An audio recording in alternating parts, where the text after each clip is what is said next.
10, 9, ignition sequence start.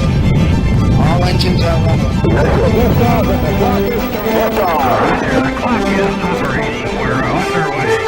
One small step for man, one giant leap for mankind. And we don our ballet slippers and pirouette right into Kerbalcast, episode 25, Homer to your mobile. My ex-man What's that? his new Oh, girl. no. She's like, What oh did you my do? God. Just hit the button. What is this doing? Just hit the Did button. you do this? No.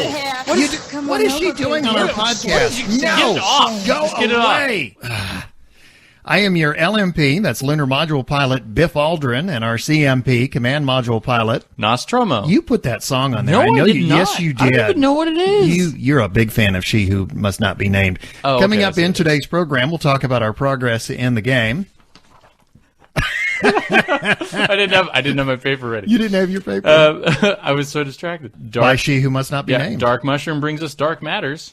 We'll also do mission briefing, which we'll be reading your letters, and DK joins us with this week's Modders Minute. And we're splashing around with this week's Shay Challenge. Shay Challenge this week is going to immerse you in the ocean. Oh, man, I have such bad luck at that thing. I don't know if I'm find ready out. for that one. You'll find out. We need to start out with an announcement. We are now on YouTube. Thanks to a user by the name of Ascalon.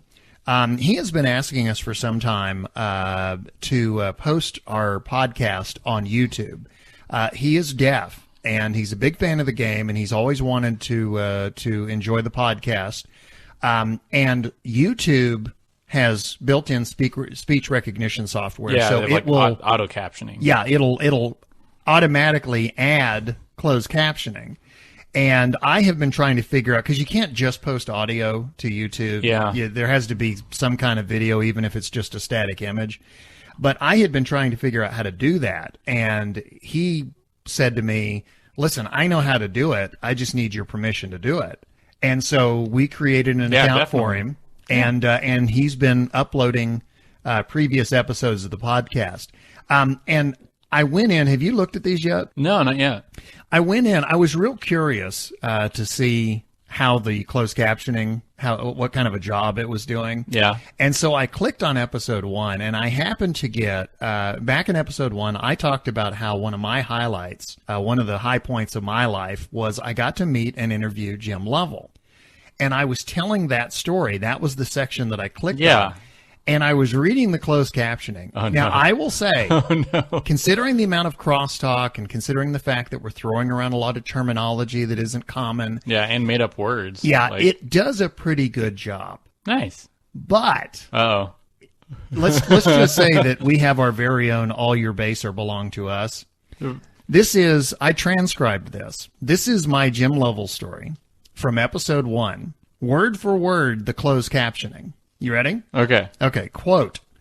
Jim Lovell was on Apollo 8, which was the first mission to ever leave. It was the first time human beings ever left the Earth and went to another body in space. So they went around the men, and they did it without the lunar module.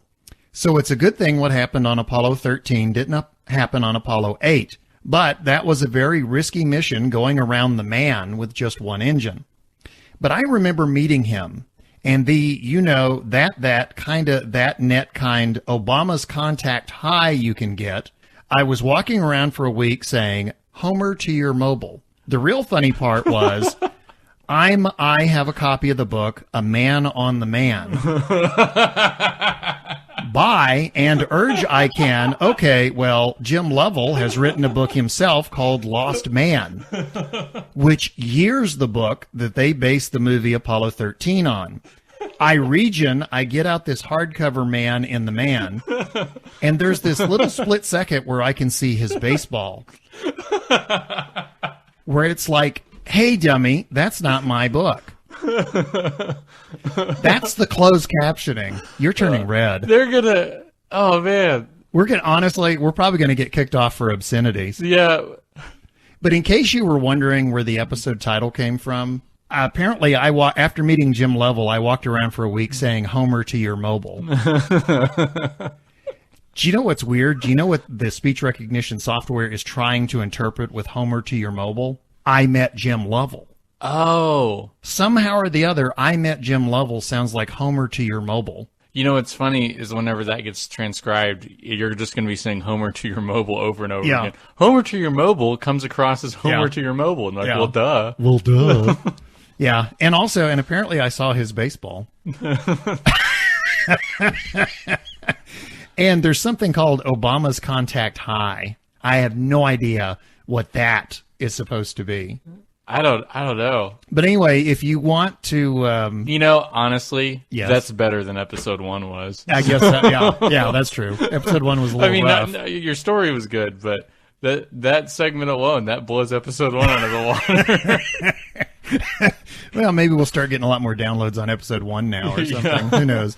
But we are, thanks to Ascalon, we are now on YouTube. The easiest way to go is just go to YouTube and just type in the search Kerbal Podcast, and boom, there we are. Yep. And the pictures that he uses, which I think is kind of cool, they're screenshots that I have been posting to Twitter. Oh, really? So it's there's a little bit of a disconnect because there's episode 1, which was 6 months ago, and yet there's a screen cap of something that I did like last weekend. Yeah, it kind of stinks that we didn't start screen capping at the beginning or something. Well, I didn't realize that anybody would want to see that. Did we get it? We started like a Twitter around episode 3, I think. Something like that. Yeah, it wasn't there at the beginning. I remember I was at the grocery store. We don't see that far ahead. Yeah. I was at the grocery store and you sent me I guess it was an email or a text or something, and it was like, hey, can you confirm the Twitter? And I was like, okay. Yeah. I guess we have a Twitter feed. Yeah. So, well, let's, again, thanks to Ascalon. That's really cool. So thanks that's a lot of work. Yeah. That's a lot of work. But, I'm glad that we're able to do it. It's nice. He's a fan of Kerbal's space program, and he wants to enjoy the podcast, and I'm glad that we have found a way for that to happen. Yeah. So anyway, that's really great. He deserves a lot of praise for all the hard work. Yeah. Anyway, well, let's go ahead and get into our progress report. Since I just read the long Jim Lovell man on the man Obama Contact High story. All I got to say is baseball. Anyway. Why don't you go ahead and start? Your schedule has actually been a little bit better. Well, it got alleviated a little bit. I mean, because of the Halloween weekend, right. I took some vacation time because there are a couple Halloween-themed like party games, and I get booked and I run them at people's houses and stuff for their Halloween parties. So, it's one step below professional clown, but I'm getting there, So, I mean, I still had things to do. Would that be like rodeo clown? Yeah, I still had things to do. Dude, that's dangerous. But you got a purty mouth, boy. They were at least fun things. Right. So I at least have that going for me. But yeah, I mean, I got a little bit of time. And I got some time to play the game, actually. So, okay. Speaking of... Yes? I'm upset. You're upset? I'm upset. I'm upset at you, and I'm upset at everybody. Okay. What exactly did we do, pray tell? And part of it was because I didn't follow through with figuring out why I was so upset, but I'm upset. So you're like, guys, you just got to go and you got to get your science and you take it into the pod and then you leave your, descent stage and you return home with all your science. Yes. That's what I was told. And? You were partially right. I was partially right? Yeah. So I But that's what I do. Luckily, I only had, I had all my saves staged. So I just went back to the save where that's the last thing I had done was land on the mun. Mm-hmm. So I go and I collect all my science, go up the ladder and I grab the goo here and I grab the goo there. And then I go up another ladder and I grab this goo and then I go and I grab things from each of my thermometers and I go and it says, you can't take this all in the command pod. There's some that you can't. Yeah. So yeah. I wasn't told that. Ah, okay. Nobody told me that. I've got my goo canisters are on the side of my capsule. Gee, mine weren't. So you can't. Okay. So it said, well, the thing is, it didn't say you can only take this much. Or it just said you have too much science. Like you can't store it in the pod. So instantly, like, well, is there some kind of pod I'm supposed to have that stores more science? And so I don't know. It's the amount of science. It's not okay because I've taken stuff. I've taken like goo science and gotten back in the capsule. Yeah. It's the total amount of science. Is that what you're saying? I'll get to it here in a second. So I got You'll get to me in a second. I got upset, and I thought I was cheated and lied to by my Kerbling brethren, my brothers and sisters out there and of Kerbal kind, betrayed me. So I got upset. Then I Googled it. Yeah, I can tell. And so I Googled it, and you can't take more than one kind of a science. Oh, that's what it is. You can't take 2 goo science things up into the pod. Oh, okay. So I had 2 goo from the surface of the mun, and it was like, no, you have too much science. This was the thing, though. If it would have told me, if it would have brought up like a little pop-up and it said, you have these kinds of science, and this, like, and it shows you have 2 of this kind of science and 1 can't go. Then I'm like, okay, trash that one, we're good. But it just told me I had too much. But then I checked the pod, and it was like, you have 3 science stored, and I was like, or 3 research things stored. And I was like, well, then what do I still have? And I checked my guy, and he had 1 goo, and I was like, oh. I was like, you know what's interesting? We don't plan these. Okay? Yeah. You know we don't plan these. Yeah, I'm sure. When we get to mission briefing, we just happen to have a letter that addresses what you're talking about. We need to do mission briefing first, and then we need to go home and do whatever it is, and then come back. All right, seriously? Yeah, seriously. Wow. We have a letter. We have a letter that actually talks about storing science. Okay. I wish I would have known that. Like, it probably No, would it's help. just, it's hilarious that, Yeah. that we do this. This happens all the time. Questions either come up and get answered in the same podcast without us planning it, or sometimes we answer the question and then ask the question. It's funny, if you viewed time like Dr. Manhattan from Watchmen, I would seem like the biggest moron in the world. It's like his answer's like 10 minutes ahead in the show, and he doesn't know it yet. I for Halloween, I tried to go out in my Dr. Manhattan costume, but they wouldn't let me. No. Yeah. Apparently there's something about public nudity that I was like, but I'm blue. I painted myself blue. Oh, you blew it. Get your pervy butt back in there. It's like, but you don't perceive time the way I do. Your mind goes to dark places. They perceive jail time. Yeah, that's true. In a very comparable That's true. Yeah. We don't perceive jail time the same way. Yeah, so I got that science, and I got it home. I'm going to trade up from Janie Slater. I started going back to the administration building. Like, if I was ever at a point where I wasn't going to like crash into something if I left that screen, right, I'd go back to the administration building, because while I was there, like while I was filling the one where you the multi-part contract where you orbit the moon, right, or you orbit the mun, land on the mun, plant a flag on the mun, and transmit science from all those areas too. While I was doing that, if I would have just come back, I would have missed an opportunity, because while I was doing all that, a contract opened for transmitting science near the mun, one for planting a flag on the mun, and then one on doing transmitting science from space around Kerbin. So you're blaming us for something that worked out for you? Is that what you're saying? No, that was the other thing. That was a separate thing. Yeah. Okay, I've moved on. Okay. I've moved on. Well, I haven't. I was expressing my hurt. I'm still stinging from that rebuke. Well, you deserve it. So, so all I did was, like, the moment I had all the science that I could pack into the command pod, I lifted off just a little bit, then transmitted science from space around the mun, even though I was like 20 feet off the ground. Right. And then took it up and did an orbit, finished the big mun contract, and I had the flag planted, so I got that one too. Which is funny because he only has one flag, and I'd already planted a flag by the time I'd saved there. So I was like, you can't do multiple flags? No, you pick up your flag and you put it back down again. Oh, okay. So, yeah. Boy, Kerbal Space, I mean, the space agency is cheap. Yeah, real cheap. They only give you like one flag. Yeah. Oh, yeah, but the thing that kind of... What do you mean you need another flag? Well, whenever I was trying to go into that pod and I had that science, they're like, you have too much science. You're going to have to just dump some of it. And they didn't tell me what I was getting rid of, or why, or what, or how much. So I thought I had to get rid of all of it.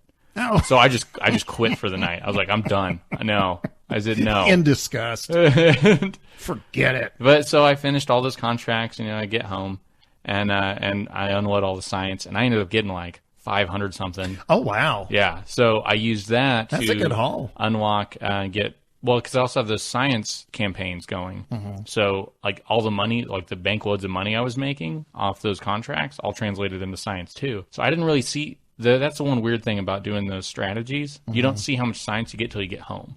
Oh, okay. or until if you obsessively check your science. So like, let's say you do a mission and you're collecting science on that mission going to the MUN, and you're also fulfilling contracts. Well, if you don't write down how much science you have whenever you launched, you don't really know how much you gained. You know how much you gained from each science thing, and you know you gain some every time you gain money. So I think it was around 500. Doesn't it? But it shows you how much science you get when you recover your craft. Yes, how much science you get from collecting data. Right. But I don't think it does it from Oh, your I see what strategy. you're saying. Once it, okay. Yeah, so strategy science happens when the contract Once the accountants get a hold of it. Yeah. Yeah. Yeah, whenever you get the money for completing a contract, some of it's translated into science if you have that strategy. I have a question. Yeah. Kerbal accountants, in real life, accountants wear green, those green eye shades. Yeah, I guess it doesn't really change much for them. What color do they wear? Are you going to think hard about this one? Apparently. This is going to keep you up? Yeah. So, I remember where it was. So I get all that science collected, right? And I use that, and I unlock docking ports because I didn't have those, right? And I, just some other big Rokomax parts, and then I got the. Isn't Rokomax like the Acme of the game? I guess. Yeah. They're really big, cartoonishly huge parts. And then I got the nuclear engines, which I never had those. Yeah. And it's like they don't have a lot of power, but no. You get a lot of. Oh yeah, the ISP rating on those things. It's huge. Yeah. So, although don't ever catch yourself falling back into the atmosphere when all you have is the atomic rocket motor. Because you will burn that thing at full power and just watch yourself tumble into the ocean. Yeah, it softens the blow a little bit. You need to be way out in the middle of nowhere for that to be. Yeah. For that to be any good. So I decided those have a really good ISP, and so it's going to be really fuel efficient. And I'm going to work on. I was going to work on Rendezvous. So I sent up. I decided just for the first Rendezvous I was going to try to rescue. Kerbal from orbit. Yeah, stranded Kerbal. Yeah, so I built a contraption and a 2-seater, which is a mistake I made last time. And I have it to where so you have a place where he can actually sit. Yeah, I have it slightly smaller orbit than he does, and I have those little nuke engines, so I can make a lot of adjustments and play around with it until I find out what I want to do. Okay. So I'm just trying to since I'm slightly smaller than him, I know it'll take a long time. But question: if is he ahead of you or behind you? He's ahead. Okay, then you need to be under him. Yeah, I'm under him. Yeah, I'm under him and he's ahead. If you're behind and you want to gain, you need to be in a lower orbit. So if it's behind and you need it to gain on you, you need to be in a higher orbit. Okay, so if right now where they're at, let's say it's two perfect circle orbits, one's just smaller than the other, and he's ahead. Right. He's ahead on the outside. Do I just time warp until it gets really close to each other? Yeah, or you can do that. You can do that, or you can create a maneuver node, and you can adjust that where it will, you can actually, because it'll show you if you select him as a target. Yeah. And then create a maneuver node. As you adjust your node, it'll show you the points. It shows you how far apart you are, what the separation distance is. Yeah. And you can mess around with your maneuver node and bring those two together. If he's in front of you, as long as you're under it, you're in good shape. Because I made so many little adjustments just to get a slightly smaller orbit than Do you remember your altitude? He's so close. He's uncomfortably close to the atmosphere. So I'm do you know what you can 20,000 lower? Do you know what else you can do in a situation like that? Because the whole reason I asked you his altitude is that if you are that low, obviously you can't go too much lower before the atmosphere starts dragging on you, and then that really throws everything out of whack. What you can do, create an apoapsis that goes way out. Let's say you're at, I'm just going to toss out a number. Let's say that you're at, at 70. Yeah. Okay. And you create an apoapsis that's 300. Okay. So you create this giant bulge kind of orbit, where the periapsis is down around 70 and the apoapsis is way up around 300. Yeah. Well, what happens is by you going way out, your relative speed to the other target, which is in a circle around Kerbin, you slow down considerably. And so what happens is, rather than you trying to catch up to it, because you've slowed down so much relative to your target, it actually catches up to you. And if you'll do this by creating a maneuver node, you can watch the two markers that show your separation.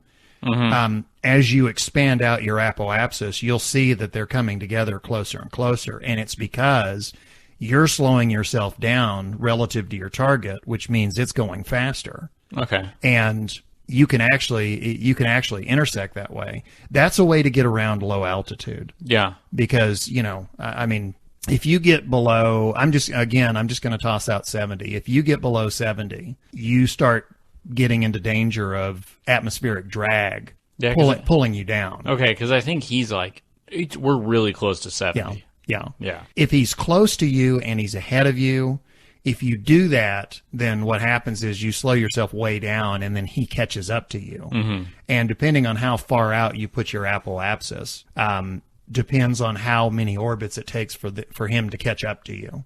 Okay. So does that make any sense? Does that help? I think so. Yeah. Okay. I'll try it. If the basically you're creating, instead of a circular orbit, a very like oblong. Yeah, a very extended oval orbit. Yeah. Where the apoapsis is, 3 or 4 times what the periapsis is. Yeah. I don't know if the way I'm currently trying it doesn't work, I'll try that way. Okay. Because I also sent up 2 crafts. It's funny the way I built them. They look like little blowfish. Yeah. They have. Oh, really? Do they expand? Do they like puff up? Yeah.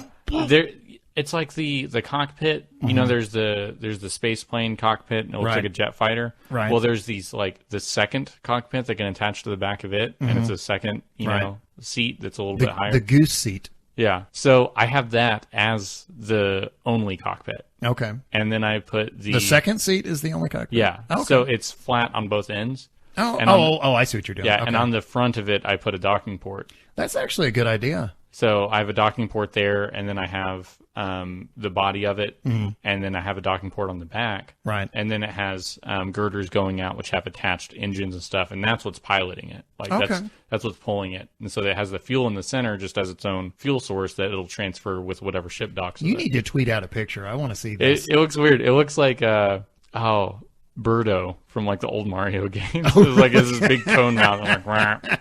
But docking does it ports, make that sound? Pretty soon it'll make. Yeah. Hey, good luck transcribing that, YouTube. Yeah. So the way you put docking ports on, they don't snap to the little green attachment globes. They just kind of go wherever you put them. Right. I don't know. That was just weird to me. I haven't had those yet. Okay. So like all this time, talking like, I'll eventually work on rendezvous. It's always I was just trying to rendezvous, but I didn't have a reason to do it because I didn't have docking ports. But right. Now that I have docking ports, I'm putting them on ships, and I was like, these just go anywhere. You can just put them on anything. So I originally had a command pod, and I was like, yeah, but the more offset you are from the center point of your ship, the more difficult it is to dock. Because I've seen people. I've seen. And I'm assuming these are players with way more skill than I have, but I've seen ships where they actually have docking ports on the side. So they actually like they parallel park. Yeah, exactly. Yeah. They parallel park. I mean, to me, having it on the center point of the ship is it just seems to save me a lot of grief. I'm wondering with this one, since it's in that like pilot cockpit and it's right on the nose of it, right? If I could do it from the cockpit view because it's like right there. Possible. So sure. I don't know. Sure. So I built 2 of them. They're identical and they're both up there. Now I may redo it because I didn't have the nuclear engines, so I may redo it with a set of nuclear engines on there because the amount of you use so little fuel. And most of the time you're making adjustments that are like less than 50 meters. So it's really easy to, it's like, oh, I'm just not constantly wasting fuel left and right. The only thing I will say is eyeballing can get you into trouble. Be sure that you place a lot of emphasis on your nav ball. Yeah. Make sure you select your target and you want your yellow circle, which is your direction of motion, to fit in the pink circle. You want it to be, the target is a pink circle with a dot in the middle of it. Yeah.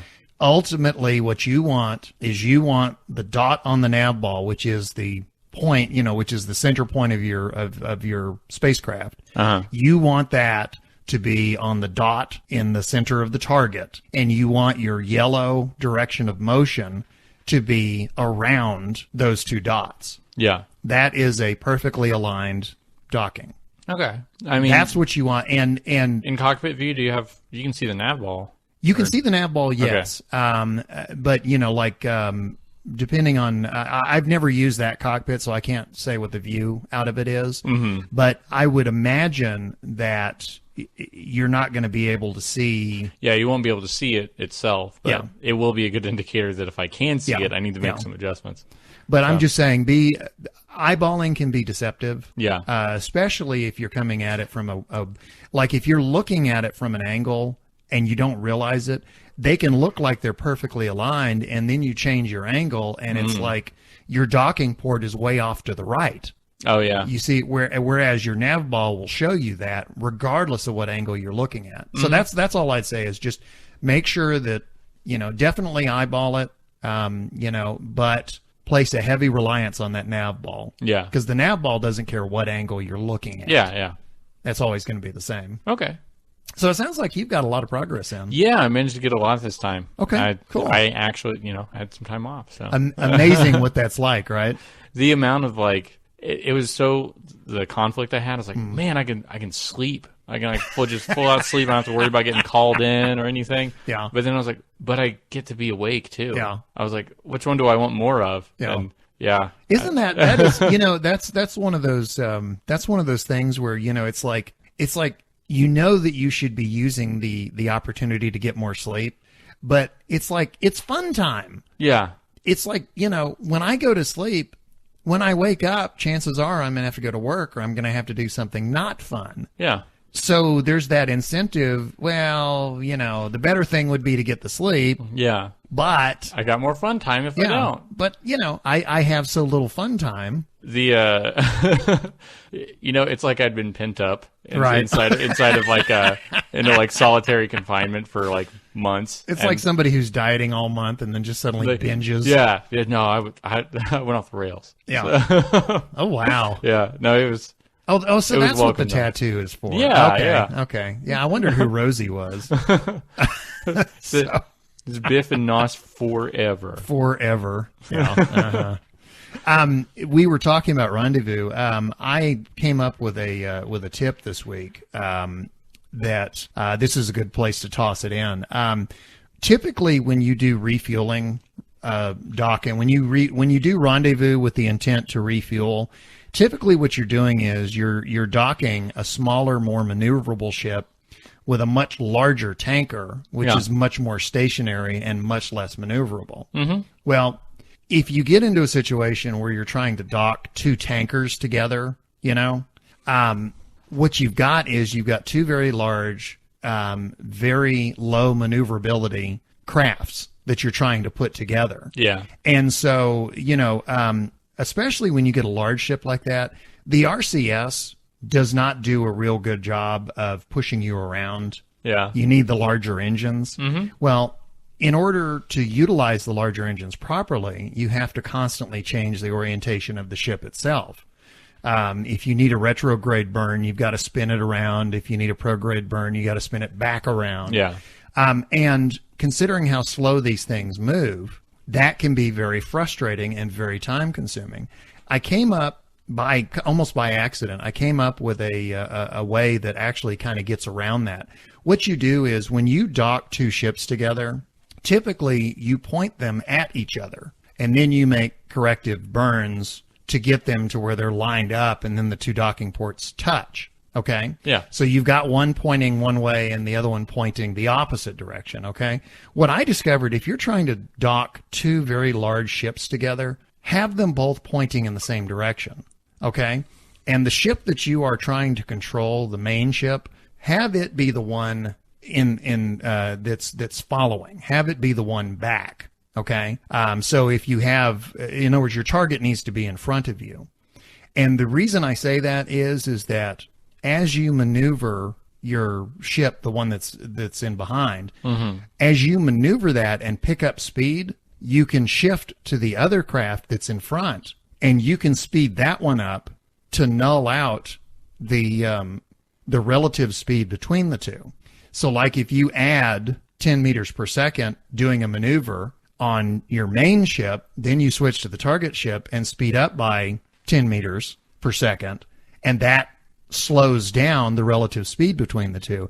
And then once you get close enough and you are lined up, instead of trying to line up to the prograde target, you line up to the retrograde target. Okay, once you're lined up, once the two are aligned, that's when you spin your target around to where the two ships are facing each other. Oh, okay. So there's a tip: if you're trying to dock two very low maneuverability craft, two ships that don't move that well, that's the way you can do it, is just point them in the same direction, and whatever changes you make to your pursuit vessel, I guess we'll call it that, whatever changes you make, you can null out with your target vessel. Okay.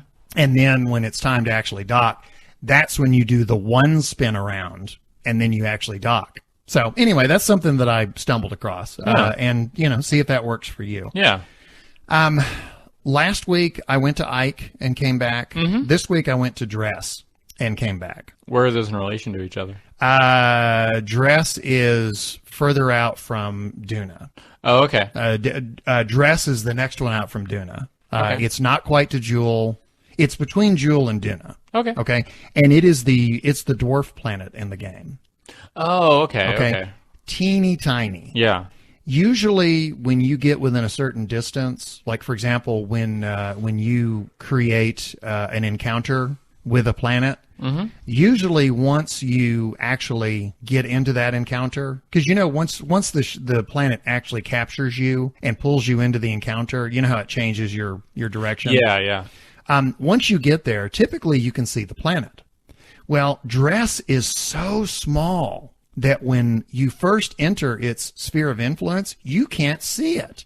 Really? It is so small. I mean, it was like I had to get actually close to it before I could actually see it. Wow. Yeah, and there's the other thing. Dress, I didn't have that much trouble creating an encounter node, but the gravity on that thing is so slight because it is so small. Yeah. I had all kinds of problems having it capture me. Usually like with Duna or something, with Jewel, something that has huge amounts of gravity. You just kind of swing in the neighborhood. Once you get close enough, it'll grab you. It'll grab you, and you can, you don't have to slow down that much before it creates a circular orbit. With Dress, I honestly, I kept reloading. I kept, F9, F9, F9, because I had to, the minute I got into the encounter, I had to start burning my engines to get slow enough to actually create an encounter. To get anywhere near it. Yeah. And I ended up with an orbit. I think it was 15 meters off the ground. I mean, it was like, honestly, I almost could have stuck my hand out the window and. Like, what's the diameter of this thing? It's real small, but I created a circular because I had expended so much fuel to be captured that I needed to. The higher you are in orbit, the more your lander has to come up to rendezvous. Yeah. And so at that point, I was trying everything I could to conserve fuel. So what I did was I put myself as low as I could get to the surface of this thing, so that I wouldn't have that far to come up with my lander. Mm-hmm. I ended up still, by the time I got to the point where I was ready to land, my orbital craft, the one that was going to take me home, barely had any fuel left in it. Okay. Isn't that funny? Now, this was a ship that had taken me to Jewel and back and Duna and back. You're going to something this tiny. And I had plenty of fuel. And now all of a sudden I'm around this dwarf planet and I'm almost completely out of fuel. So I had to do the refueling, which is where the whole tanker thing came into play. I ended up, what I did was I had one tanker in orbit that was full. I put up another one, docked the two, transferred the fuel, filled up one good one basically, and then sent it to Dress. And that's where I use that as my return vessel. But that's where that whole tanker rendezvous thing came in. Difficulty trying to get those two to dock. Yeah. But So dress weird. is really cool. I landed on it easily.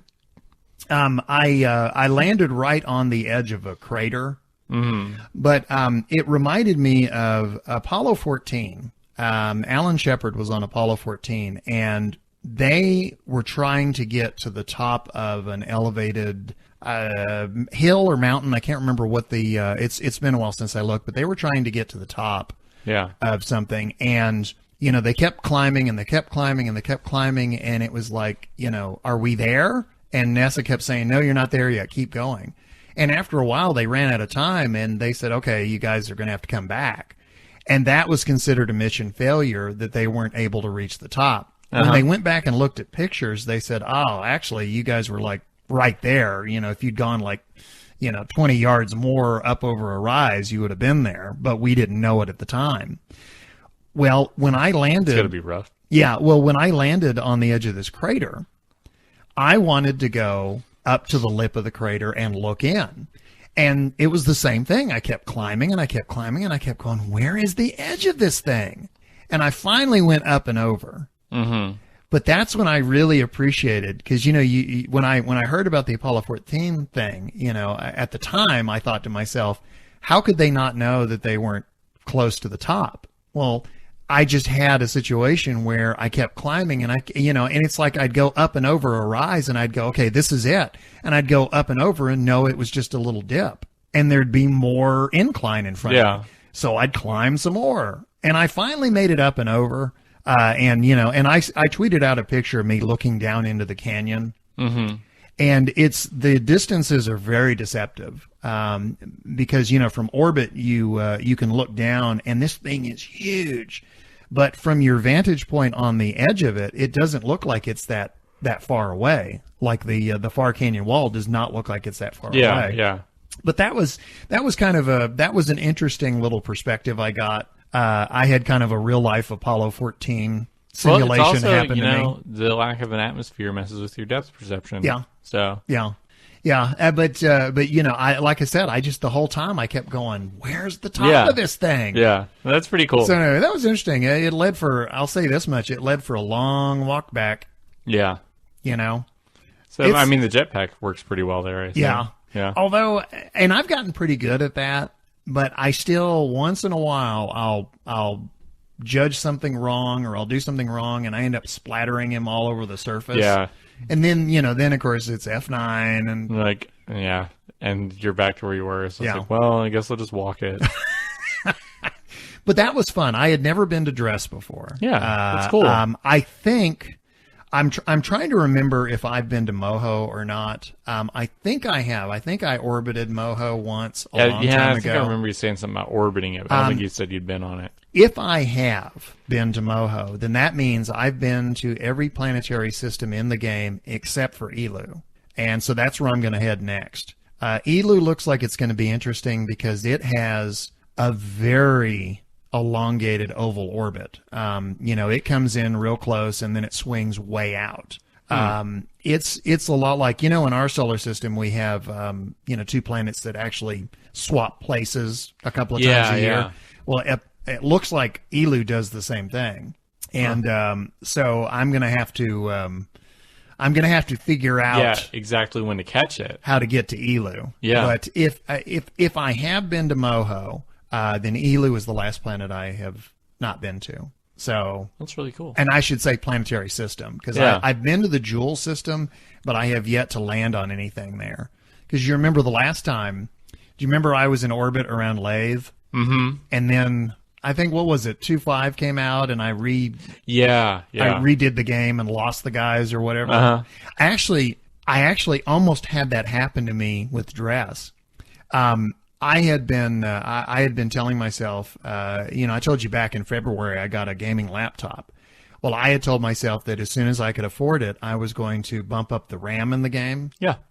Well, I could afford it this week. So I took the laptop in to a computer store that I like to go to, and they had the right kind of RAM. Well, while I was there, the guy was going, if you really want to bump your system up, you need to get a solid state drive. And Well, yeah. And he was like, yeah, we can just clone it right. We can clone your current drive right over. Well, turns out you couldn't. And so it ended up being a lot longer of a process. And we almost ended up, I won't say losing data, but we almost got to a point where we almost wiped out some stuff. Yeah. And so when I came home and went to reload the game, it came up and it was like basically, save piles won't work because, certain mods haven't been installed and whatever. And I was like, you got to be kidding. I've got somebody standing on dress waiting for a ship to come get him. Yeah. And I'm about to lose. I don't have time for this. Yeah, I'm about to lose the save game because that's happened to me. Remember, that happened to me on Eve. That happened to me on Lathe. And it almost happened to me on Dress. I almost ended up losing because you remember I said that if I have guys on a planet for longer than a week, something always happens that causes the save game to get lost somehow or the other. Yeah. That almost happened. Fortunately, I was able to go in and go, okay, these are the mods I need to put in. And I was able to reload because I had to reload Steam and I had to reload the game. Yeah. Yeah. But I was able to get everything back to where it was supposed to be so that I could go get my guys off dress. So anyway, I almost lost them. One last thing. Oh, and then the other thing I was going to say, I did a manned mission to Dress and back. Total science 744. Wow. Well, you made the comment about your mission to the moon and back. Yeah.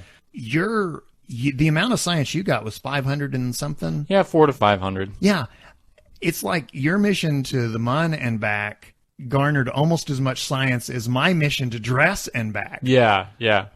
So anyway, that was. But the other thing I did was, Eve is the graveyard for ships, right? Mm-hmm. Well, I decided since I am playing a new round of science, I decided that rather than beat my head against the wall and try and send a manned mission to Eve, I would send a probe. Yeah. So I sent a probe to Eve and landed, and I tweeted out pictures about that too.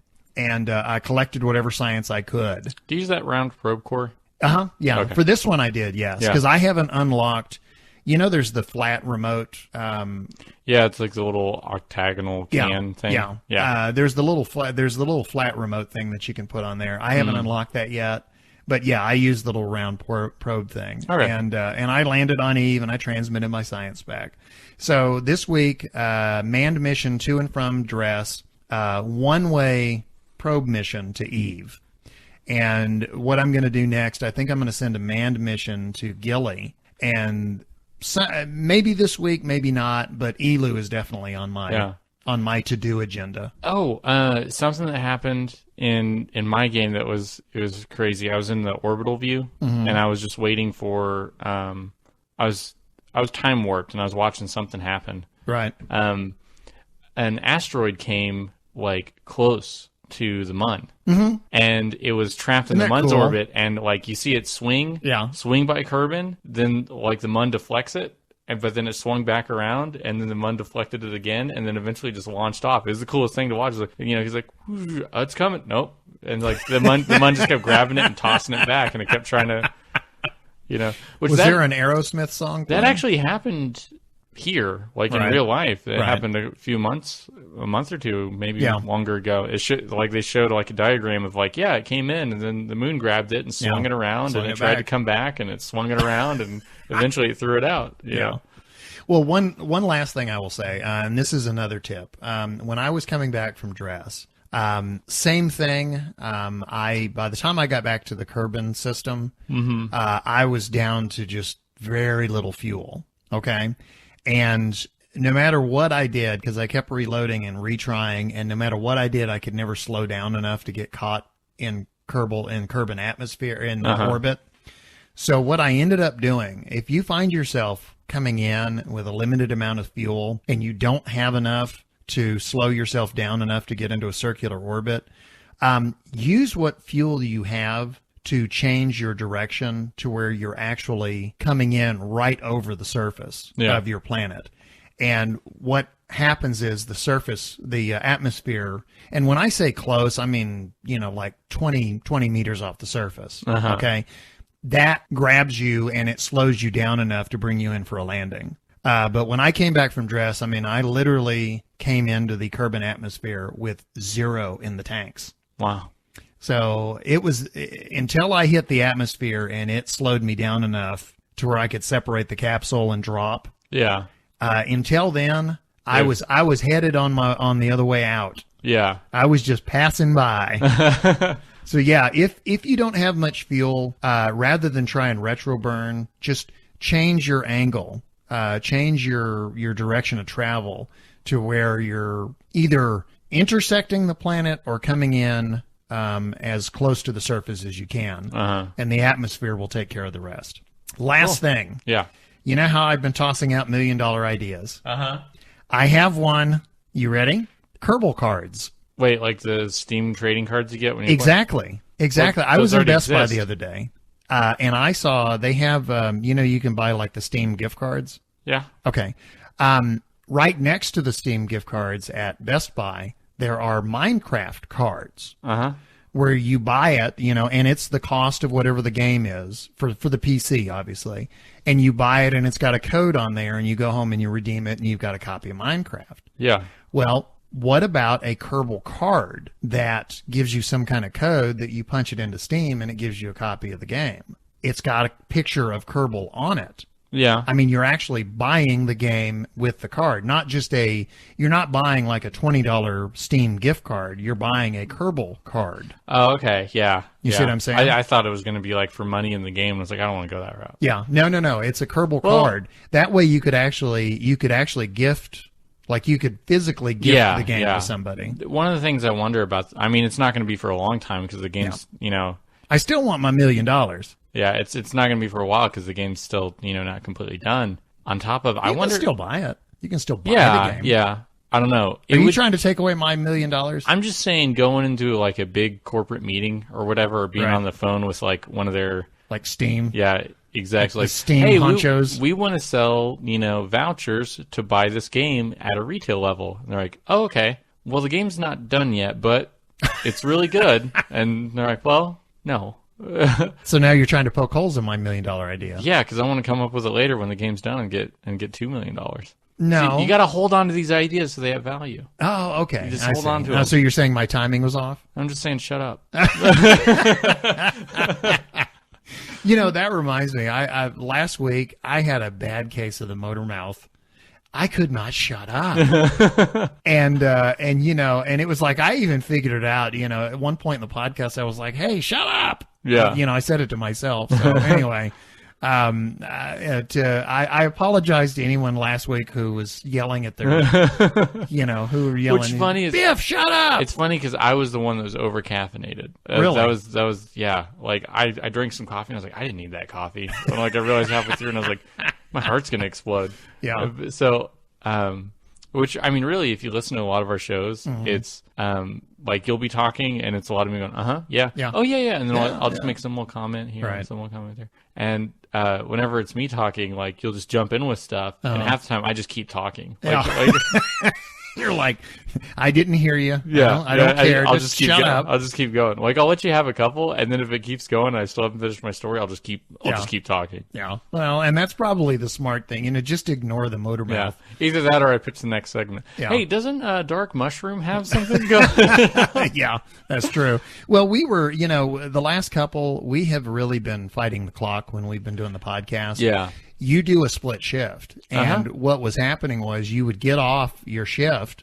You'd come here. We had like an hour and a half or 2 hours.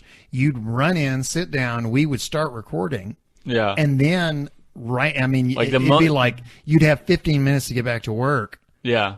And that's when we would be done, and you'd get up and run back out the door. Yeah, like I didn't even know that. Like normally after we're like, okay, what'd you think of this segment or this segment? I was like, all right, see you later. Gotta get a sandwich, go to work. Yeah, it's like when we got to the end of that, it was like, okay, I'm out of here. Bye. Yeah, because both of the last ones, they were almost one take. Like we just like went through and if it's in there, it's in there. Yeah, they were pretty much start to finish. They were. Yeah. Well, you mentioned obviously Dark Mushroom and this week's Dark Matter, so let's let's move on to that. Take it away, Dark Mushroom. Just in case you thought your maneuvers were getting a little too easy, we bring you episode 9 of Dark Mushroom's Dark Matters. My name is Dark Mushroom, and this week we'll be dipping our toes in the pool of a concept so fundamental to making the very most of your long-range transfers, Michael Minovich spent the last few decades researching it just for you. The gravity assist. Now, I know some of you will be eager to start zipping your intrepid little Kermen and Kerwomen across the stars right away and just want a quick guide to some basic post-Kerbin flings. However, because understanding the nature and science behind gravity assist open up so many doors to both interplanetary and interstellar travel, we will lay the groundwork of the maneuver down now and get to some practical examples in the next episode. Let's talk about leapfrog. Biff and Nos, having lost their minds waiting for me to put together the last few weeks of Dark Matters, decide to go outside and play a game of leapfrog. The premise of the game is for Nos to run up to Biff, jump and push off of Biff's shoulders, and continue on his way. If Biff is stationary, not moving, Nos will have almost the same speed after the jump as he does before. Now let's imagine Biff doesn't want to play and instead begins to walk or even run away from Nos. Nos, however, determined by some mad desire, runs toward him no faster than before and pushes his way up and over Biff. Here, something fascinating happens. From Biff's perspective, Nos will be moving the same speed towards him before the jump as he does after the jump. Don't worry about that now. What's important is, from the perspective of an outside observer, Nos will be moving way faster than his approach since his forward speed will be combined with Biff's.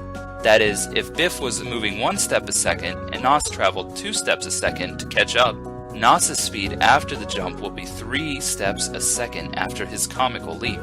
Though this example only deals with linear motion, it does sufficiently illustrate all the key concepts of a gravity assist. If a ship passes close enough to a body orbiting the sun, it can add the speed of the planet's orbit to its own. Some of you may be saying, "Hey Dark, wouldn't Biff be slowed down by Nos' leap?" The answer is absolutely. However, when we're dealing with things as small as spacecraft and as gigantic as celestial bodies, the relative loss of energy in the planet's orbit becomes negligible. Clearly, you shouldn't attempt to pass so close to a planet that you touch it, as in the example, but the closer you pass, the greater the effect of the gravity assist. Also, due to the Oberth effect, don't worry, we'll get to that the next time we discuss rocket design. You can get more gravity bang for your trajectory buck by timing your assist close to your periapsis, the highest velocity portion of your orbit. Now that you have a disturbing image in your head on how gravity assist works, feel free to contact me with complaints at darkmushroom87 on Twitter, or by emailing kerbalpodcast@gmail.com with the subject line, "Dark Matters Made Me Sick." And remember, in the ancient texts of Heracles, there is no easy way to the stars from the earth. And that was taking a leap out of Dark Mushroom with Dark Matters. Can I just say something for the record here? Yeah. Don't you ever try to leapfrog me. Never. You know, you would get the biggest gravity assist if you ever tried to leapfrog me, because I would be running so fast that by the time you actually got to me and leapt over me, you would get this huge boost in speed because I would be running as fast as humanly possible.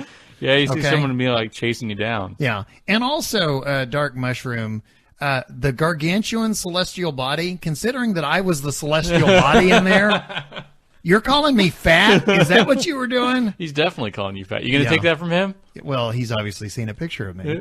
I've told you, Jabba the Hutt is my body role model. So, but anyway, I'm kidding. Thank you very much, Dark Mushroom. This week's Dark Matters. We missed him last week. That's what he was talking about. But he's back this week talking about gravity assist. So you want to move on and let's go to our mission briefing? Yeah, you go ahead and go first. Okay, mission briefing.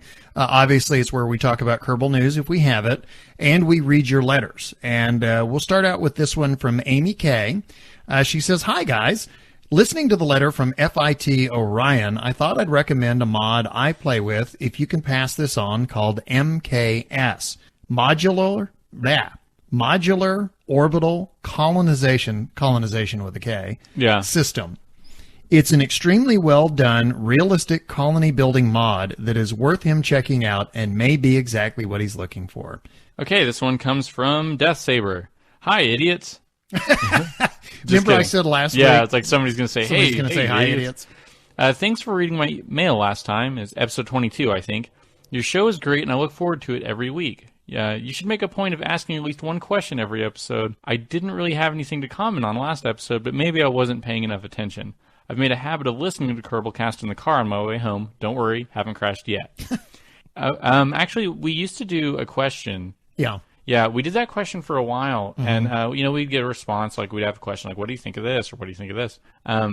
I remember the episode where we stopped. Yeah. It was that we had some question, but that was the same episode where we started talking about mod statistics. Right. And the next episode, we got like 10 letters in on mod statistics, and I think one person like mentioned the question like once. Yeah. And so we're like, how about we just stop doing that? Yeah, like not do contrived questions, but yeah. We kind of gauge what you like and don't like on letters and comments. Yeah, so if you really like something, write in and let us know. But so one thing that has happened is questions have sort of shown up in our progress reports because we're like, so how do you do that? Yeah, so.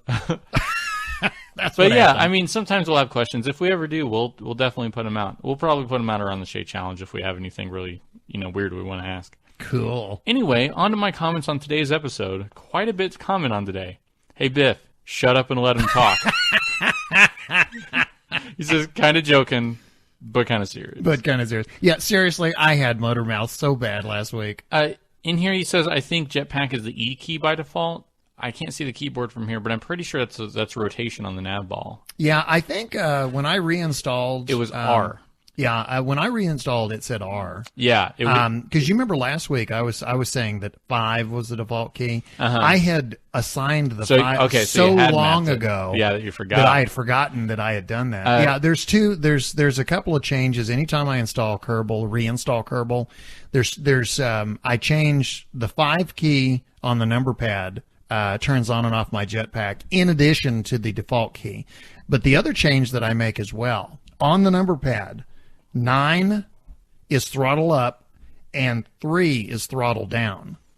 So that way, I've got my left hand on the WASD keys. Oh, okay. And I've got my right hand on the number pad. That makes sense. And I can increase or decrease my engine throttle with the right hand. Not bad. That's why I remapped those keys. Okay. Please continue. Unmudded, all the brakes do is for gear and for rover wheels. Okay, yeah, I was asking that question. We had a question about brakes. However, with some mods, you get air brakes, like on a real-world plane. Those are also controlled with that button, and you can also hold the B key to apply brakes if you just want to apply brakes briefly, as opposed to clicking on the button that toggles it on or off, kind of like a emergency brake. Right. Air intakes don't deliver air to the jet engines symmetrically, so when you get up to high altitude, one jet engine will get less oxygen than the other. This has been the case for ages. Generally, that's the point you want to shut down your jets and activate your rockets. If you want to push things, you can right-click on the engine that's getting more thrust and trim the max thrust to balance things. The extra percentage of science you get from the lab only helps for science you transmit. You don't get any extra science when recovering. As to the exploding on the launch pad, it is a size thing. If the weight of the craft exceeds the strength of your engine that it's sitting on, that's when you explode. Hey, he's calling me fat, too. Fly safe, Death Saber. Okay. Well, we move on. This comes to us from Mittenpo. And you remember I said during the mission briefing that we had a letter that talks about your... Yeah, and he said on their Twitter also, he's like, hey, I got a double mention. Okay, this is it. You were talking about saving science. This is the letter that talks about that. Okay, this is from Mittenpo. He says, after last week's successful trip to Minmus, I did some research by reading on the Kerbal community and wiki. The most benefiting method of getting science is to salvage the craft loaded with observations data rather than transmitting them, which I did last week. So, this week I managed to get a green light to use my whole Saturday to play Kerbal after waking up early and do all my house chores. Thanks, honey. Another trip to Minmus, but this time I built an orbital station with a good amount of fuel so that I could refuel the small lander after retrieving science from the different biomes. Instead of bringing back every single goo canister to Kerbin, I stored all data on the mobile processing lab, which has infinite capacity of data storage. Does that answer your question? Yes. Yes, it does. I managed to harvest and store 100 data from the green deformed cupcake. also known as Midness. Yeah. It was time to go home. Way back worked as a charm. Only needed 230 delta V to get into Kerbin SOI, Sphere of Influence, and aero brake until getting a nice plane orbit. I did not encounter any problems, but the moment before I landed, I accidentally hit Z instead of X. This made my lander stuffed with 100 samples tip over. No. I can't remember the last time I screamed so loud in my entire life. Luckily, nothing exploded.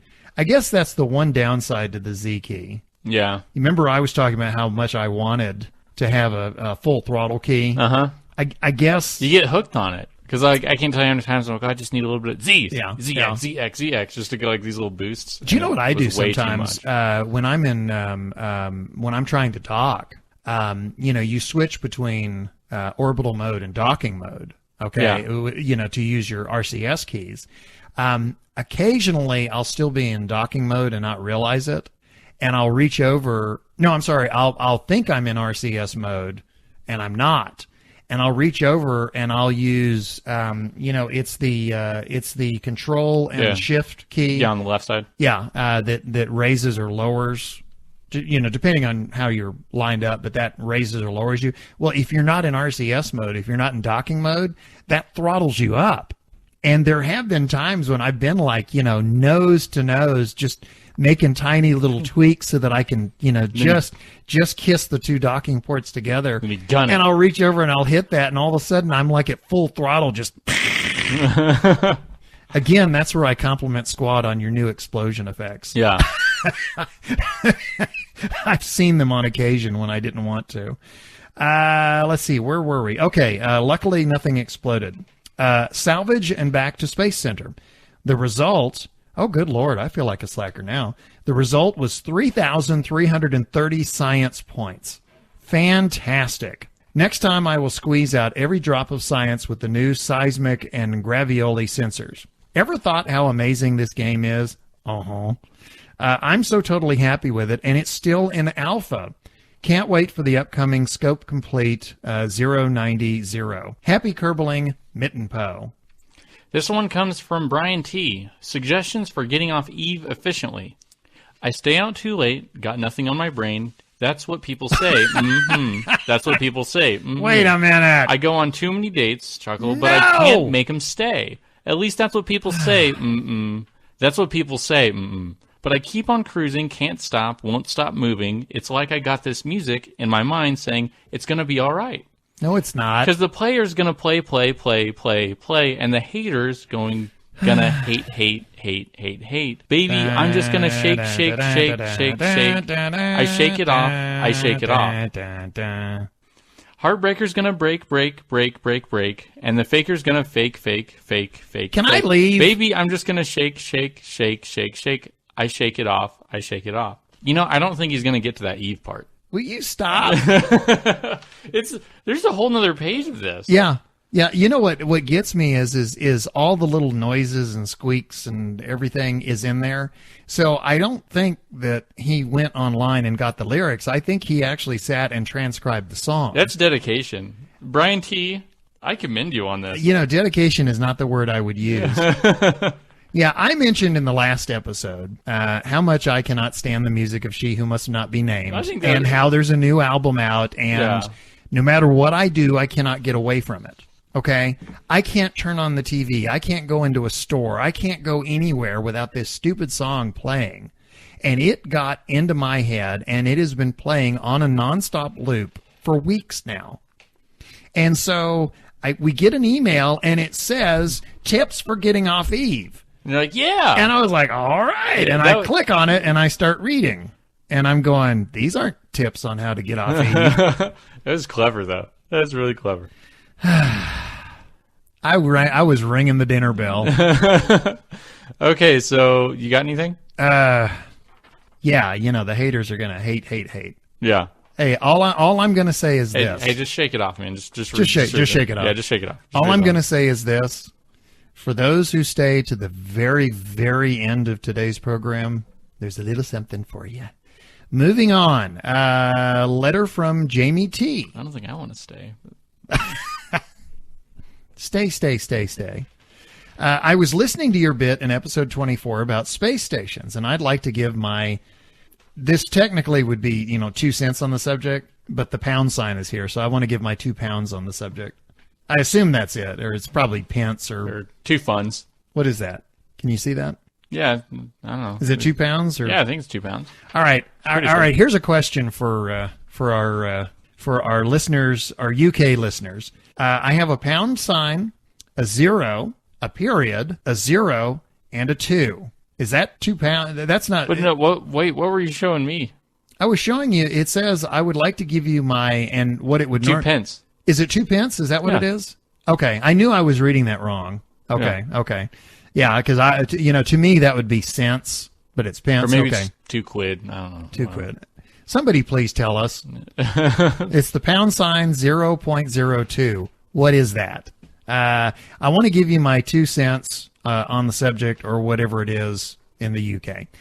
What I normally do when I have to build a space station for fine print, remember that mod, is send up the station itself first with no crew and a probe core in control, then send the crew up separately, similar to what they do with real stations like Skylab or the ISS. That way, if something goes wrong, I don't risk losing my Kerbals. Hope that helps. And the sign-off is, stay out of the shadows. This is a reference to, do you remember last week I said that for the very first time, I created a space station that actually had escape pods? Yeah. And I said that when I launched it, rather than have the Kerbals sitting inside the space station, I put them in the escape pods. Uh-huh. And he was saying that another option is just put the thing up in orbit and then bring them up later. Yeah. Which I wrote him back and I said I was under the impression that caring about the well-being of your Kerbals was against the rules of the game. So anyway, what do you have? This one comes from Crater. Hi, Biff Noss. I've just finished listening to episode 24, and I wanted to throw some comments on stuff that came up with it. When Biff was trying to land on Ike and going at 13 meters a second, he probably had his velocity meter set to orbital velocity instead of surface velocity, which would mean that he and the surface were moving sideways at that rate. Do you remember I made the comment that coming down on Ike, that no matter what I did, I couldn't get under 13 meters a second? I'm not sure if I was on the orbital or not. You can toggle it between them and to target of relative velocity if you have a target set by clicking on the velocity indicator at the top of the nav ball. FIT Orion wrote in to you saying that he was hoping to see launch pads on other worlds more than deep space refueling, as refueling already had a mod for it. I'm happy to be able to tell him that if he looks for a mod called Extraplanetary Launch Pads, one of his dreams will come true. It allows you to create launch pads on other worlds or even orbital construction stations where you can build and launch craft that would never make it off of Kerbin. So thanks for another great episode, and I hope Nas's work schedule slows down too. Me too. Yeah. And remember, there is no problem in life so big that you cannot put it into orbit with enough boosters. This is from Fooly Goofy. Hello, gents. I finally caught up. What? I wonder if that's like Fooly Cooly, like the anime. Fooly Cooly? Yeah. Fooly Goofy? Fooly Goofy. Gosh. Hello, gents. I finally caught up to the latest podcast, episode 24. I don't know if that's a good thing or a bad thing yet, since now I don't have you guys on demand anymore. When I found your podcast, you were on podcast 18, so I started listening from podcast 1, and there would be days when I would finish one podcast and start another. Now my dosage is limited to once a week, and then there's a frowny face emoticon. You know, it's funny. Now people are binge watching us. Yeah. A lot of people discovered us. This is how I felt with Breaking Bad, because I binge watched like all 4 seasons on Netflix, and then I had to do like one at a time, the last ones. Well, we got a lot of new listeners around the time Max Maps was on the show. Yeah. And so we had all these people who were like, "Oh, I didn't know about this," and so like they binged listened to everything we had, and then they're up to this point, they're like, you know, whenever you start off like that, you're like, as soon as I want another, it's right there. Yeah. And they're like, now I gotta wait a week. I still get occasionally on Twitter or through Reddit, somebody will, somebody will post and they'll go, "A Kerbal podcast? I didn't know about that." Yeah. All right. Well, if you're one of those people, welcome. Yes, welcome. And we apologize for episode 1. I don't think I've listened to it since episode 3. Yeah. You know, so well, I listened to a little bit of it when I was transcribing the closed caption. The man on the man. Yeah, because I was going, what? What am I saying? It's better than nothing. Yeah, I guess so. Okay, these are, he's got headlines for different sections here. Returning the favor. Here's $1 million idea. Have you guys ever considered having a donate button on the website? I'm sure a handful of us listeners will donate something from time to time. Perhaps we will not make you rich, but at least it may help to cover the cost of preparing fuel, new equipment, etc. I don't know. We sort of bounced the idea back and forth with some things. Yeah. Yeah, but it's to cover server costs. Yeah. I don't know. We have a few ideas that we may be trying soon because eventually we're going to hit our server limit. Yeah. So we're going to have to, increase the amount that we have to spend in order to keep it running. But we have a little bit of time. Yeah. We'll burn that bridge when we get there. We'll burn it. Yeah. I think you're supposed to cross it when you get to it. That way you can go back over it. Let's see. Okay, next one. My KSP Genesis.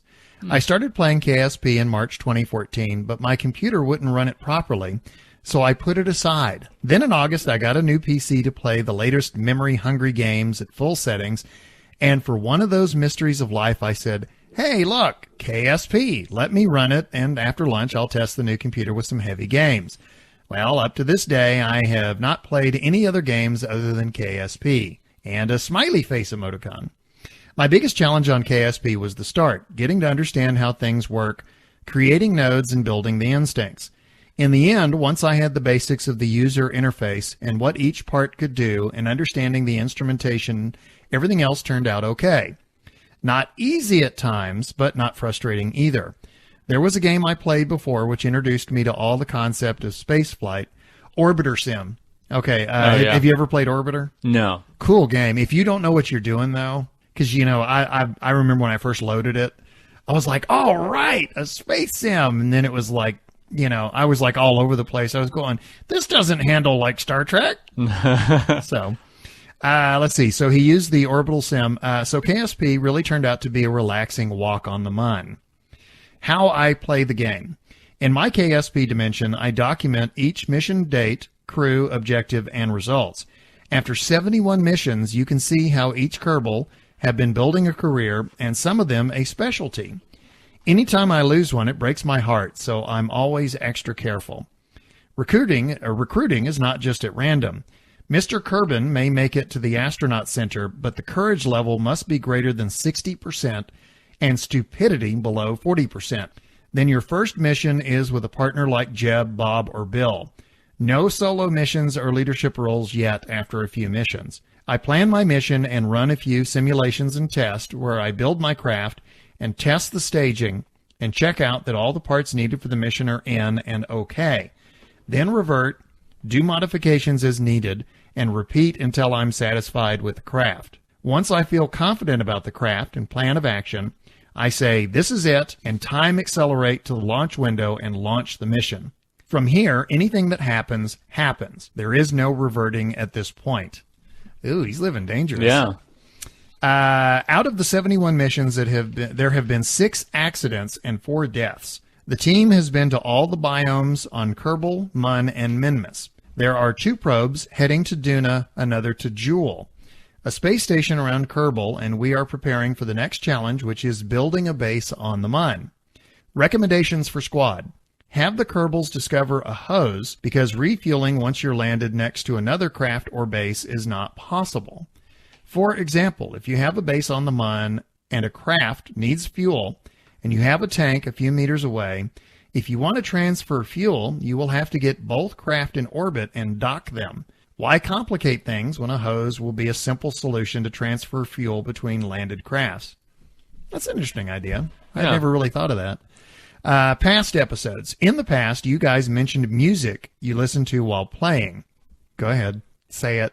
I don't know. I know you want to. Actually, I'm not. They haven't come out with anything recently, so I'm listening to some other stuff right now. But I still appreciate them for what they. Who hasn't come out with anything recently? Diary Planet. There you go. You were just It's like you leaned in because Yeah. you just wanted to say that. Thank you for the recommendation on the soundtracks for Solaris and Gravity. Mm-hmm. Remember, I recommended Solaris and you recommended Gravity, which, by Yeah. the way, good. It's a good soundtrack. Yeah, it is very good. Some of the songs from the K-Pax movie soundtrack are good also. Oh, yeah. Thank you for keeping, but I digress. Wrapping it up. I'm sure you guys heard the saying, no words to describe it. Well, I feel the same way when it comes to describing how grateful I feel for your podcast. Oh, that was nice. Thank you. Please keep up the awesome work. His sign off. To the Mun and beyond. Greetings from Florida. Fooly Goofy. And our last letter. Okay, Nos and Biff. Sorry to comment on this, but I have to. Uh-oh. Taylor Swift songs aren't musically poor. The fact that it gets stuck in your head after one listen proves that it is, in fact, very well done.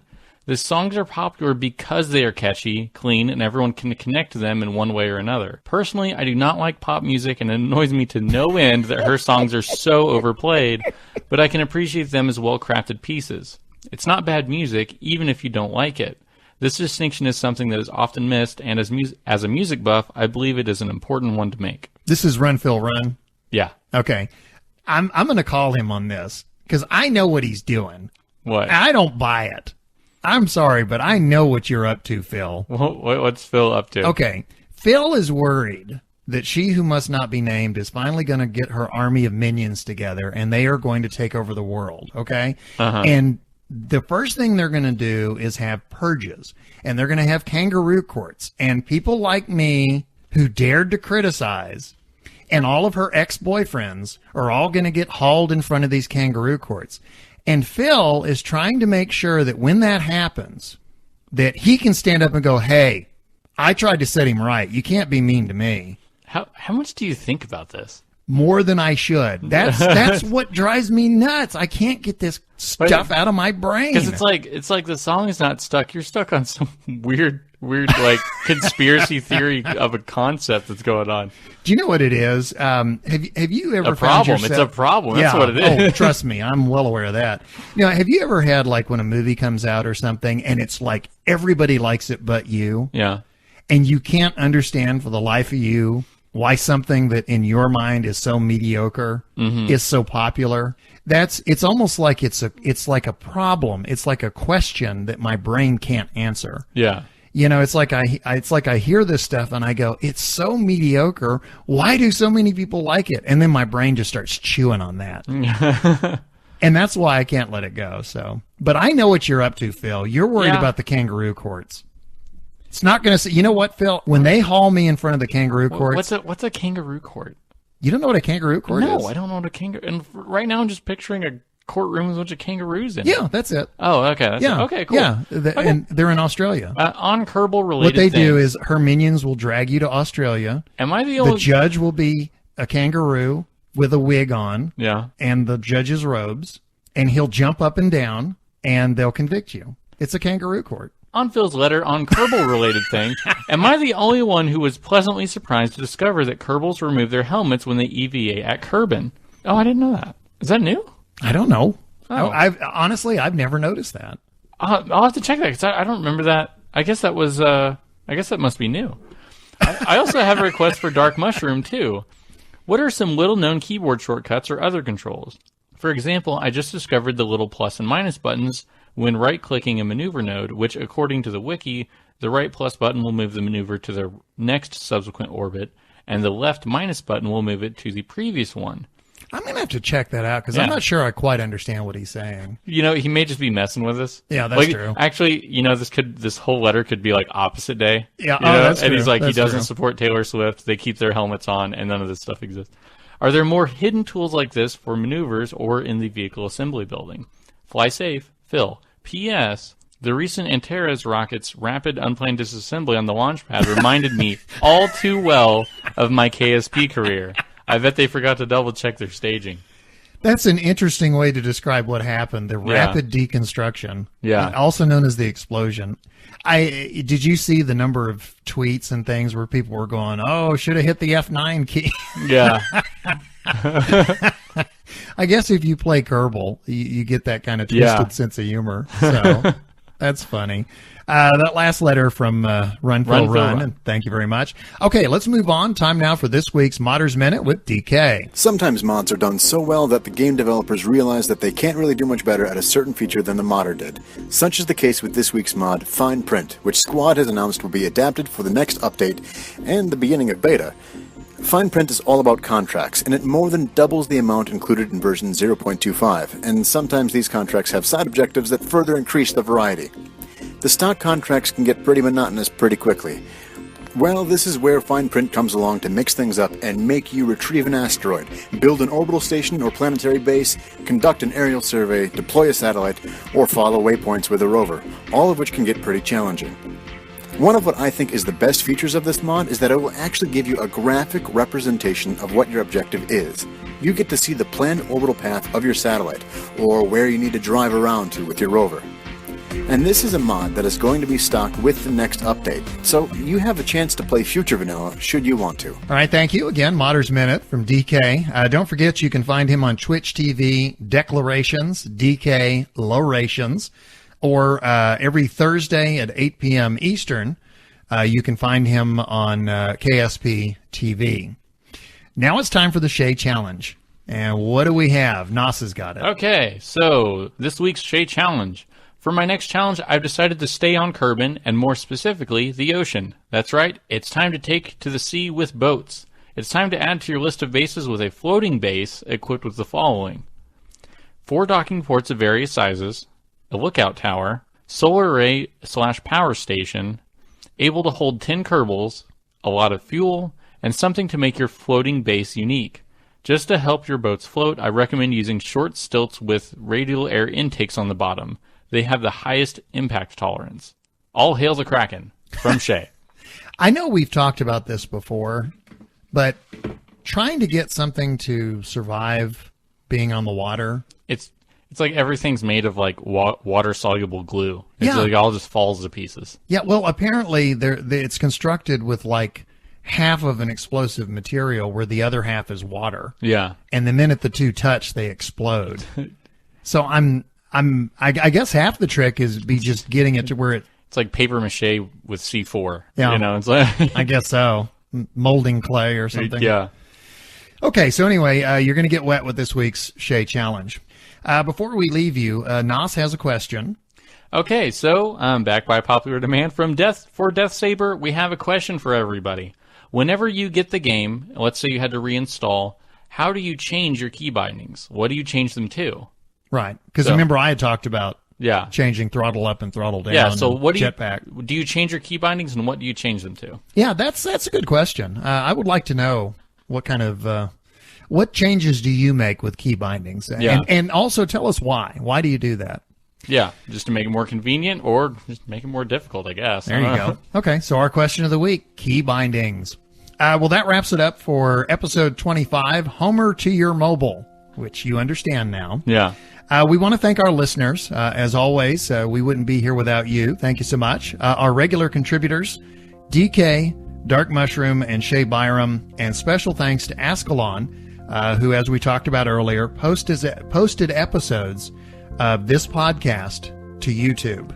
We also want to thank Squad. Thank you for the game. Thank you. And we want to thank the KSP and Kerbal Academy subreddit moderators. And all the music you've heard is by Professor Soap. You can find him at facebook.com/Professor Soap. And you can always contact us, kerbalpodcast@gmail.com. You can also find us on Twitter at Kerbalcast. And subscribe to us on iTunes or download episodes directly from kerbalpodcast.libsyn.com. And for the very first time, we can say this. Look for us on YouTube. Just search for Kerbal Podcast. Until next time, I'm your LMP, Lunar Module Pilot Biff Aldrin, our CMP, Command Module Pilot Nostromo. Happy Kerbaling!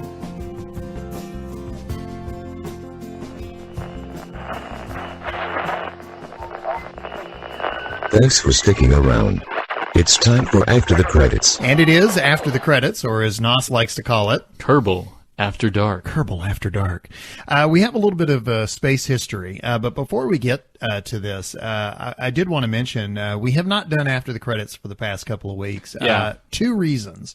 One, we didn't really have much to talk about. And we said if we didn't have anything to talk about, we wouldn't talk about anything. Yeah. So we did. And so we did.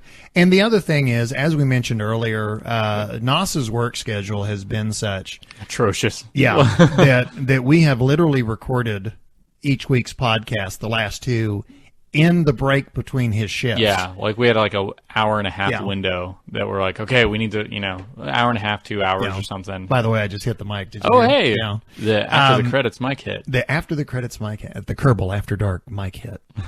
But don't ever doubt NASA's commitment to the podcast. He could have just gone home and kicked back and, had some dinner and whatever, but no. He came and did the podcast. Which really, it's going to make everybody wonder, like, hey, NASA wasn't able to make it. Like, did he die? Because apparently he's shown up here when it hasn't been convenient. So if he can't show up, he's dead. Oh boy. Honestly, I should dig out the you remember I told you when I first came up with the idea of the podcast, I recorded a test one just by myself. Yeah. And that's when I realized, oh, you need a co-host. You need somebody else so badly. I just livened it up. Honestly, I should like I erased it. It actually doesn't exist, but I should like dig that up and play it sometime. Yeah. Go like, Nos couldn't make it this week, so here's what you almost got. See, you have all the recording equipment, so if you can't make it, it's not happening. Do you know the week after I did that, we would get so many letters saying, please, Nos, don't ever go anywhere. Don't leave us with this guy just by himself. I don't know. Make it more lessons than anything. That'll be my sign to go. Finally, finally, we have 100% of people who know what they're talking about. Sidekick? Yeah. You're my sidekick? Okay, let's get into this. Space history. This week, back in 1967, Surveyor 6 was the sixth lunar lander of the American Unmanned Surveyor Program that reached the surface of the moon. It landed on November the 10th, 1967, and it accomplished all planned objectives, sending back soil sample data, pictures, and video images. The spacecraft was the fourth of the Surveyor series to successfully achieve a soft landing on the moon. It carried a television camera, a small bar magnet attached to one footpad, and an alpha scattering instrument, as well as the necessary engineering equipment. 7 days later, Surveyor 6 became the first spacecraft to lift off from the moon's surface. It burned its engines for a few seconds and landed about 10 feet away to the west. And I did some digging around, and NASA actually did a newsreel on the Surveyor. And here it is. Perched atop an Atlas Centaur rocket, Surveyor, loaded with television cameras, is launched at Cape Kennedy. The moon is only 231,000 miles away, a mere 63-hour journey. Surveyor continues its historic path. The target is an incredibly small 2-by-5 mile area which this craft must hit dead center for best results. A man will take precisely the same journey in 1969. The prime objective of this mission, beyond the soft landing accomplishment, is to obtain vital information about the moon's surface, future landing field for an American astronaut. A first try touchdown as light as a feather. A command from Surveyor Control, Pasadena, California, triggers the craft's TV cameras. And now, our American Earth vehicle sends live television pictures back to the globe 250,000 miles away. The moon, the world of the future. I want to talk like that for the rest of the I want to talk like that for the rest of the podcast. Welcome to Kerbalcast, episode 24. Good we Lord. just had a mic debacle. That was more than a hit. Yeah, that was a massive mic hit. We had a mic wallop that happened right there. Yeah, it was really interesting to hear that because they were talking about the surveyors really blazed the way for the lunar landings because this is something that we don't really understand now because now you did a mic hit. At the time, there was some question as to what the surface of the moon was like. There was actually some consideration that the surface of the moon was just dust, and that anything that landed on it would just sink in. Yeah. Arthur C. Clarke actually wrote a novel that took place on the moon that dealt with that very issue, with people, parts of the moon being so loosely packed that people were literally sinking into it. Yeah. At the time, they didn't know. They really didn't know what they would find.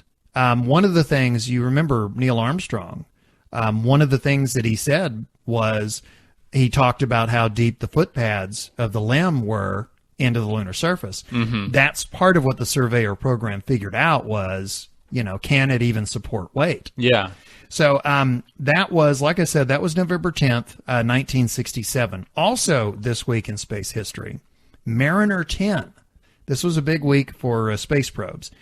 This was an American space probe, and it was launched by NASA on September the 3rd, 1973.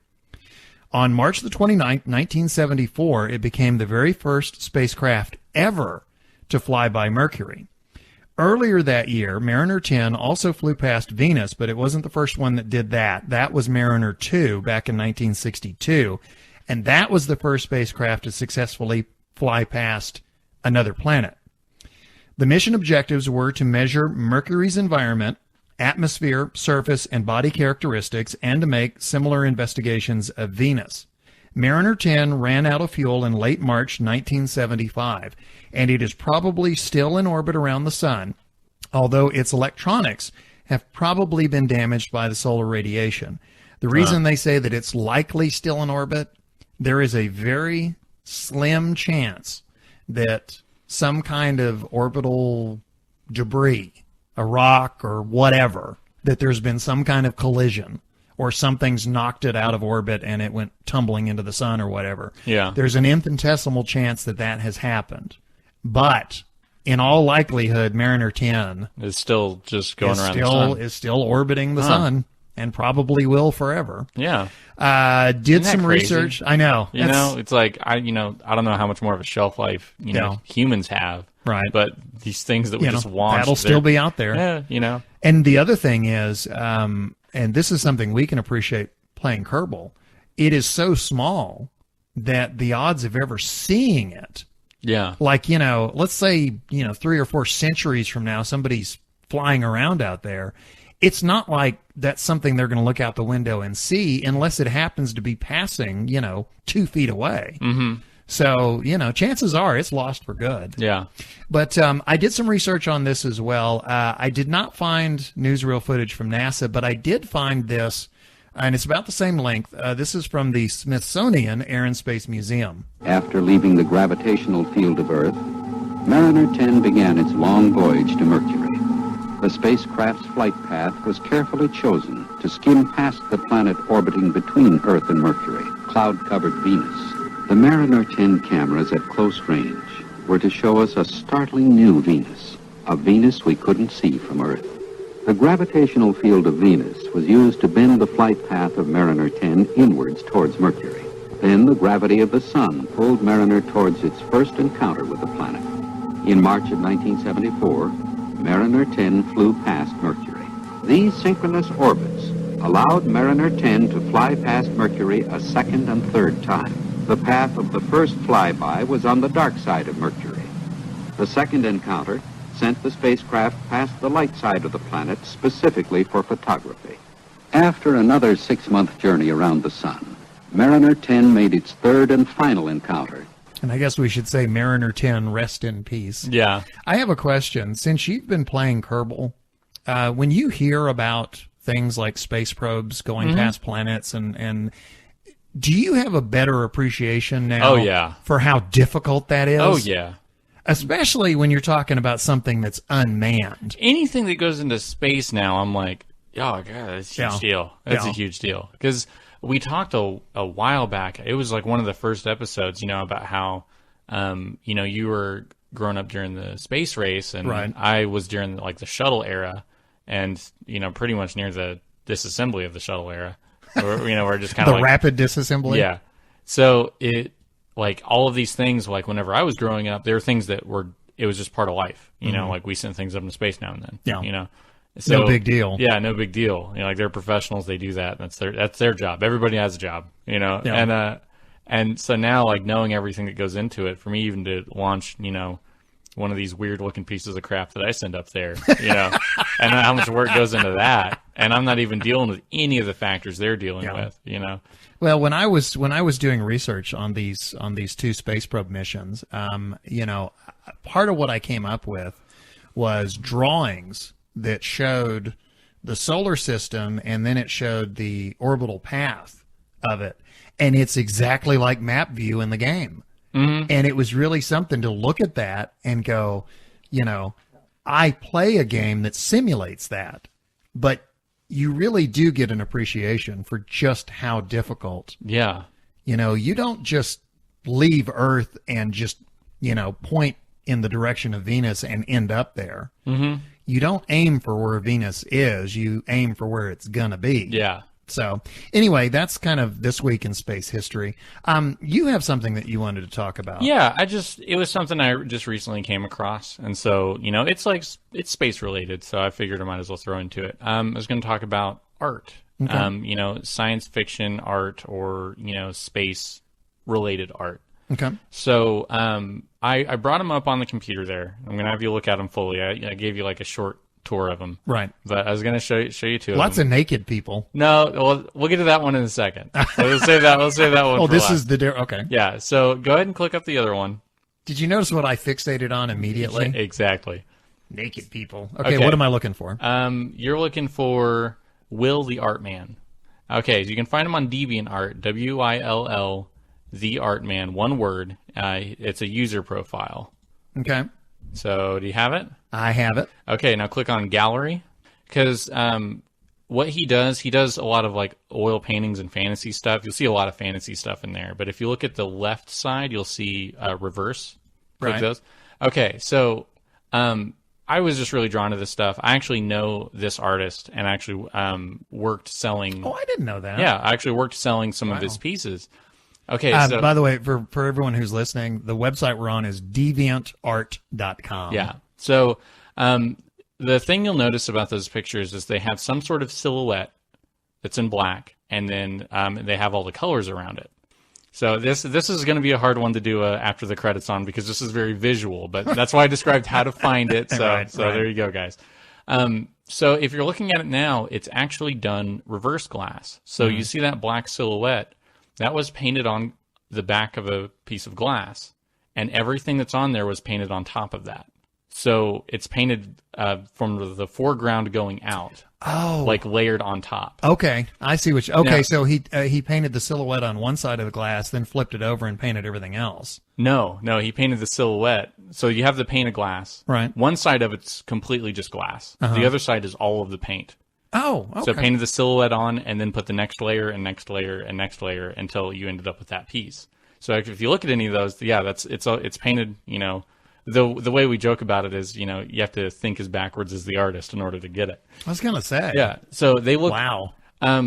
Just seeing pictures like that, they look really good. Mm-hmm. I mean, the thing that I was bringing it up space-wise is the way, if you look at the planets... Right. They just have a really good color to them and everything. Seeing it in person is completely different because it's on that glass, and so the colors, they just pop. It's insane. Yeah, there's a lot of planets in the background in these. Yeah, it's just, I don't know. To me, I just think it looks great. So I actually have, I'll be getting a piece done by him pretty soon, and it's going to go into the house and moving in. Cool. The other one, this one is ghost.net, GHOSTE.net.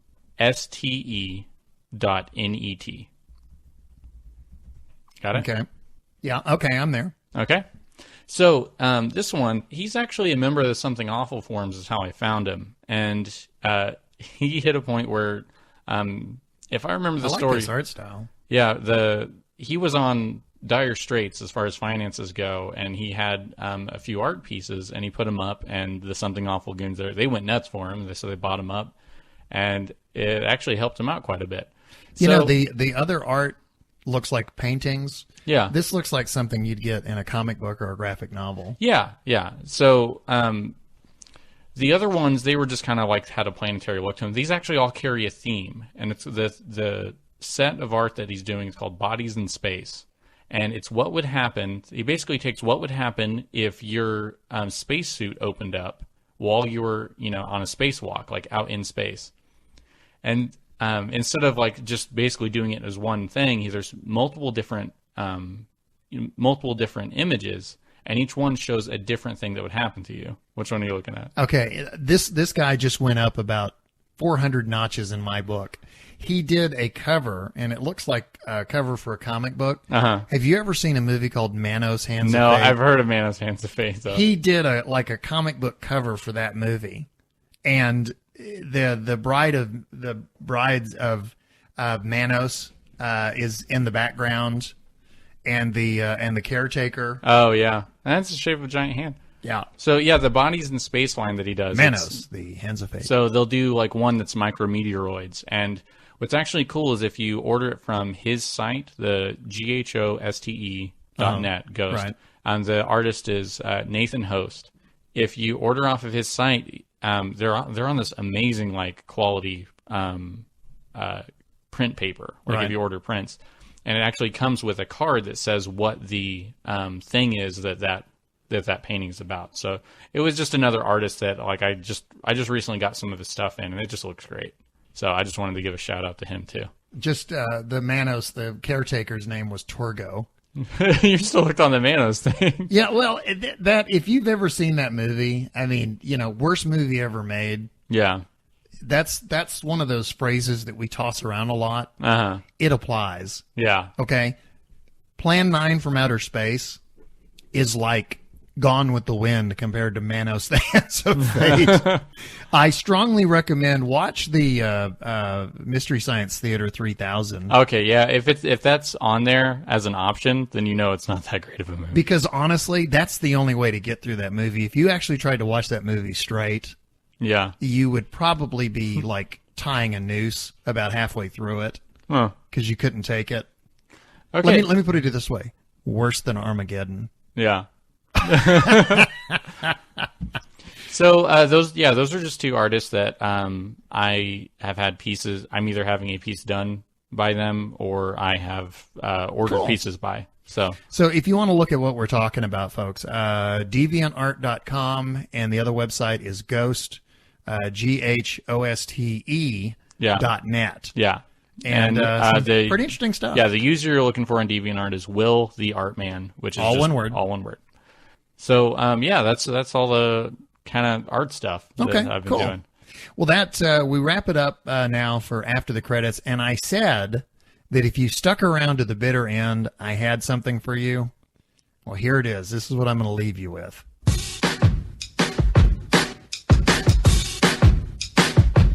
I have so much fame. I'm richer than Bruce Wayne. My life is so great. I just can't keep a date. But it's not enough for me to be queen of country. I need more love than acclaim. 'Cause I am insane.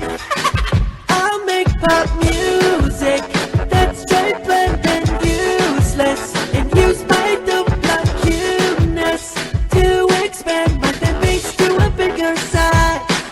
I just want the whole wide world to love Tay-Tay. That's why I'm desperately trying to relate to every race that you sing of all these ways.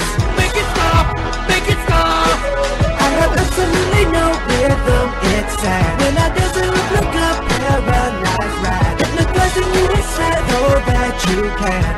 Turn it off! Turn it off! Hey, hey, hey! You didn't think this god-awful pandering sellout song and video could get any worse, did you? Well, guess what? Now you have to listen to me rap! It's going according to plan. I'll have my revenge on the haters who hate my new army, and some of the fans will obey my commands. Kill my haters and the jerks I used to date. I don't care if it's the VMAs. I'm not jumping off of there. There's all kinds of people getting bitten by snakes. It's dangerous. Oh, God. 1 second. Okay.